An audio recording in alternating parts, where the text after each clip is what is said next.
Hey guys, it's Vince. Today in this video we are continuing with volume 10, and in this volume I want to do something a little different. Instead of showing you a controller build that's done incorrectly, what I'm going to do is show you some videos of where YouTubers are discussing CNC electronics in a fashion that they are coming across as if they definitively know what they're talking about. Now this we see done a lot, something titled like CNC electronics you need to understand or things you need to know. You'll see different types of paraphrasing done, but the bottom line is there are really sensitive areas you need to pay attention to when you see videos like this, because again, no one is filtering out anything that's said incorrectly or again referenced incorrectly. So let's jump right in and you'll see exactly what I'm talking about. All right, a brief introduction of what you're about to see. First and foremost, this gentleman I don't believe uses English as his first language. That being said, he does a heck of a job explaining basic CNC electronic components, but he does miss essential details. And this is what we see in these types of videos. Many end users will go through and explain what they understand. And what they don't understand is the details surrounding these components, and those details are what bite novice end users. So let's jump right in. Start at the beginning. Why do we even need electronics in a CNC build? Now, it's probably pretty obvious to you that you're gonna need motors to control your axis. Otherwise, if you're cranking by hand, it's not a CNC machine, it's just a milling machine. And the other thing that's pretty obvious is that you need some control software on your computer that's gonna take all the different signals and cutting paths and send it to your machine. But what's in between, that's kind of fishy. Now, I hope it's obvious that you can't just plug in your stepper motors to your USB port on a computer. For one, your computer can't supply anywhere near enough power, and secondly, the signals coming out of your USB port don't really work with stepper motors that well. So the first thing you're gonna need is a control board. What I'm using here is an Ethernet smooth stepper, and I already mentioned USB ports, but that's not the only way you can connect your controller board to your computer. Now, the way that it used to be is that you connected up your CNC machine to the parallel port of your computer, just like you would connect a printer. And then your computer would actually be the control board itself. It sends directly the signals to the motor drivers, and that means that it is very cheap and easy to build the electronics, but it also means that your computer has to be focused on the task all the time. Because if it just for half a second is doing something else, like updating Windows, then your CNC machine is gonna run out of commands to do. So that doesn't work that well. Not to mention that nowadays most computers don't have a parallel port anymore. So that option is kind of out of the picture now. So that leaves us with two main options. Either you can connect your board up to a USB port from your computer or to an Ethernet port. The advantage of an USB port is that it is very easy and straightforward, but USB is quite a bit more susceptible to noise and interference. You heard that from his mouth, not my own. Once again, Balzas, lead engineer, CNC Drive. For those guys just tuning in and watching this video, read what he has written about USB problems and EMI. All right, guys, you need a little more proof. Here's an email I received November 1st. You can see the time right here. I'm blocking out all the end user information. Here's the email in which it states, just came across your YouTube video regarding EMI ferrites. I bought an apparently new CNC Queen Bee Pro. I'm having struggles with wiring and I believe EMI. See the pic, the board that was sold with the kit. I am lost. Get ready for it. Here we go. What is that? USB port. Don't need to say anything else. I had that issue with my old CNC router where if I used just a regular USB cable, it would create all kinds of issues. So what I had to use was a shielded cable with ferrite cores on either side to mitigate that problem. Replacing the USB cable may or may not work for some end users. This is fact. I've had clients have great success. I've had clients not have great success. And truth be told, there are too many variables when it comes to grounding to just say a cable is going to change things, because USB is once again susceptible to a 5-volt voltage in transfer of signals. So any amount of EMI above a certain amount, and the tolerance can vary, it could send your signals away, and therefore you lose connection or you have other issues. Buyer beware, and be very cautious when you're dealing with a CNC robot for precision, accuracy, and most of all stability in terms of profit production. Using USB is not the best form of signal transmission. Another way, and arguably the best option to connect a controller board to your computer, is through Ethernet. That is the way that this board is connected up to my computer, and it basically works just like through your internet port. Now, you don't want to mix internet traffic and CNC traffic, but you can still use your Wi-Fi or a separate Ethernet card on your computer. So far, he's doing a really great job explaining the basic components, and he is correct about Ethernet being the most stable source of signal communication. Let's let him continue and see where this goes. So now we have sorted out how the computer communicates with the controller board. So this green PCB that you can see here is the smooth stepper Ethernet version, and it is the controller board. And the board that you can see underneath the black board is a breakout board. This basically takes all the different signals that you can control here and breaks them out and makes them available for me to use for all the different functions on my CNC machine. I could just only use the controller board itself and use the different tiny pins on there and connect my stuff up to that, but then I would have to add my own electronics in between to make everything work nicely. So using a breakout board makes this a whole lot easier. Now, depending on what kind of controller board you use, it might already include a breakout board, so you don't have to use that anymore at all. Or if you're using the Ethernet smooth stepper, then you can either get a breakout board that just connects to everything like that, or you can actually use a parallel port cable and connect it up to one of these ports. This basically means that you can use any old parallel port breakout board which you would have used back in the day when you connected it up to your computer directly, but instead of connecting it up to the parallel port on your computer, you connect it to the Ethernet smooth stepper, which is going to handle the communication with your computer. Any cheaper Chinese controller boards that connect to your computer via USB already have a breakout board and controller board kind of in one board. And these boards can be had for quite cheap as well. Key point, gentlemen, that the reason these boards that are using USB from overseas are so cheap are really based upon what we're talking about with stability issues. Keep that in mind. Another very cheap way to get into CNC control is by using an Arduino. Now, this is really interesting, and I know many of you probably are saying what I am. About 2 minutes ago, he was explaining the problems he was having with USB, yet he's now explaining that you can use an Arduino, which functions on USB. And just to clarify, we'll see exactly what platform interfaces with Arduino. And this little just standard Arduino. Once again, we see a USB interface, and that is the communication between the Arduino and your PC. USB, as far as stability with CNC controllers, is not the best form of signal transmission. You've been warned. Arduino can be used connected up to a computer through the USB port, and you can put Gerbil on there. That's some software that runs on there that basically makes this into a CNC controller. And then you can either use a shield like this one directly on top that has some low current motor drivers on them, or you can just connect up the different pins from the Arduino to your stepper motor drivers. So let's have a quick look at what you can control with this controller board.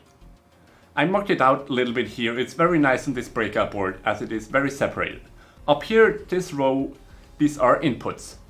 I can have different limit switches and other end stops connected up here, or I could have temperature sensors, or basically whatever I want, all connected up here. Then here on the side is where I connect all the motors. Once again, we have a direct representation of him showing all of the components he's familiar with. If we look carefully, though, we can see that the cables he has set up, he doesn't even discuss. They kind of just brush over the fact that anything dealing with what they consider to be a physical component that they understand is what they discuss. What really makes an entire CNC controller is every component, and cabling is part of those components, if not one of the most, if not the most critical, because they're transferring signals from one location to another. He's absolutely correct on a lot of what he said, but the areas where most of these guys go wrong is where electronic details come in that they're not familiar with. We'll see that as we continue even more so. This board supports up to 6 different stepper motors, which is for most cases overkill, but it's nice to just have options for expandability in the future. You have your standard X, Y, and Z axis, and then you also have A, B, and C. These pins here don't connect directly to your motors though. They still need a motor driver in between, but we're gonna cover that later. Here on the bottom row we have different outputs. For one, we have the power input here, but all the other ones are outputs. Now, some of these are just directly hooked up to the logic of the board, and you can just set them high or low, just like any other output. But also, 2 of them are connected to a relay. And that means that you can use them to turn on and off things like coolant pumps and all that good stuff very easily, without having to use any other separate electronics. Just have to pay attention that these relays are rather small, so you can't just, for example, hook up your spindle to them directly. But you can use those relays to hook into whatever other spindle controller you are using. So before we get into even more detail how to connect the different things to the controller board, let's quickly cover the motor drivers and the motor itself. Now, unless you are using a stepper motor, which is very small, like for a 3D printer for example, you're gonna need a different stepper driver. That's because these motors require a lot of current, which can't be pushed through the tiny traces on a breakout board like this. So what you do is you have signals that come from the breakout board here, which is the yellow cable in this case, that go up to your controller. But then you also have a separate power supply which is connected up to your stepper driver that provides it with power. In my case, the controller board runs on 24 volts. One other point we need to look at is the fact that he's saying his controller runs on 24 volts. Just to clarify, the ESS smooth stepper, the Ethernet smooth stepper, that's the abbreviation for it, runs on 5 volts. If he's putting 24 volts to his controller, what he really means is he's putting 24 volts to the extended breakout board that plugs into the controller, which is the Ethernet smooth stepper. This is a point of confusion I see done online all the time. Once again, this, I believe, is what he means. However, this is not what he said, and therefore we get into that technicality where guys think that an ESS will actually run on a larger voltage. Now, keep this in mind. The larger the amount of volts an electronic device has, the less susceptible to EMI it is.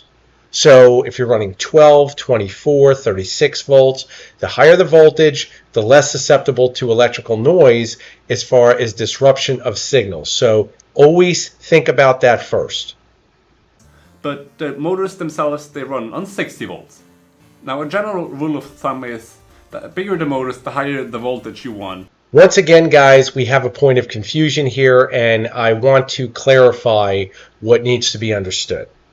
Voltage is a good thing in certain cases and not such a good thing in all cases. You can see on the screen here I have an excerpt direct from Gecko Drive, again under the support section, dealing with overdrive ration. Many of you may not know what that is. It's basically where you're running a higher voltage on a stepper motor. It increases resolution, and overall it increases the speed of the motor with the byproduct being heat. Henceforth, if you look at the diagram here, it's stating that a 25-to-1 ratio is acceptable, meaning you can overpower a motor in voltage at a ratio of 25-to-1 safely under normal circumstances.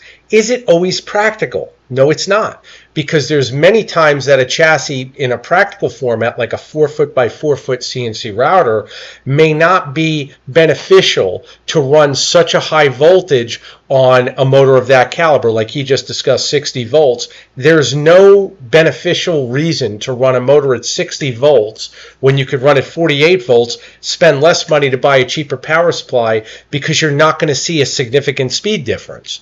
So again, looking at this in great detail from an understanding of what you're actually doing, that's why it's really imperative to understand what you're talking about in detail before just saying, well, in best practice you do this, or online it says to do this. You want to know the reasons why, and you also want to know what's going to affect your budget. And one thing that will definitely affect your budget: size of the power supply you need, the size of the motors you need, and what applications you're doing, especially the size of the table. Since you can't just increase the current limitless, because otherwise you're going to need really, really thick cables. Nonetheless, with a motor this big, I will need quite a beefy power supply, as it is gonna draw quite a lot of power. Then the connection between the motor and the motor driver is just the 4 cables for the stepper motor. These 4 cables allow the motor to do all the different steps it has to do. And I'm not gonna go into the details how the stepper motors themselves work, as that will be a whole nother video on itself, but if you Google for it, you're gonna find some good explanations. I know, like many of you, I'm really shocked at how fast he went over the cable situation when it comes to hooking up your motors and all of the other systems within a CNC. It's interesting he brought up about the motors themselves and how they would require a separate video, and if you wanted any more knowledge on them, you could do a Google search. Well, shouldn't he have done a Google search to really understand the cables he's working with, which I find hard to believe with the amount of knowledge he's attained. He doesn't understand shielded cables and how important they are within a system.